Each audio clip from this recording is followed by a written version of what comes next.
to fix an appointment, and once he is done with fixing an appointment, that is called patient registration.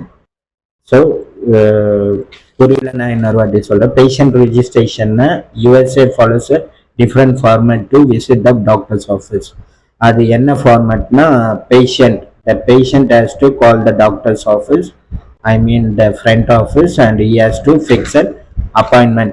Him or she has to fix an appointment. Once அந்த appointment fix ஆனோடனே patient வந்து அந்த fix பண்ண appointment டைமுக்கு ப்ரையராக வந்துட்டு receptionist கிட்ட வந்துட்டு அவங்க கிட்ட இன்சூரன்ஸ் கார்டு இருக்கும், ஓகேங்களா? இன்சூரன்ஸ் கார்டு, அந்த இன்சூரன்ஸ் கார்டை வந்துட்டு ரிசப்ஷனிஸ்ட் கிட்ட வந்து சரண்டர் பண்ணணும். ஐ மீன் சரண்டர்னா ஹேண்ட் ஓவர் பண்ணணும்.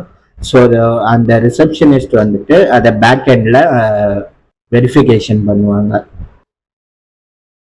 இப்போ ஃபார் எக்ஸாம்பிள் நம்ம ஊர்லேயே அது இருக்குன்னு நினைக்கிறேன். இப்போ நம்ம லைசன்ஸை நம்ம வந்து டிராஃபிக் போலீஸ் கிட்ட கொடுத்தோன்னா, இப்போ இருக்கிற கரண்ட் லைசன்ஸை வந்துட்டு டிராஃபிக் போலீஸ் கிட்ட கொடுத்தோன்னா அதில் வந்து எல்லாமே வந்துடும், எப்போ எக்ஸ்பைரி ஆகுது எல்லாமே. லைக் இதுக்கு முன்னாடி என்னென்ன கேஸ் அந்த லைசன்ஸில் இருக்கு, இன்சூரன்ஸ் இருக்கா இல்லையா, எல்லாமே அந்த லைசன்ஸில் வந்துடும்.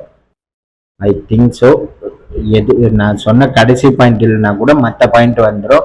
அதே மாதிரி தான் இன்சூரன்ஸ் வெரிஃபிகேஷன்றது வந்துட்டு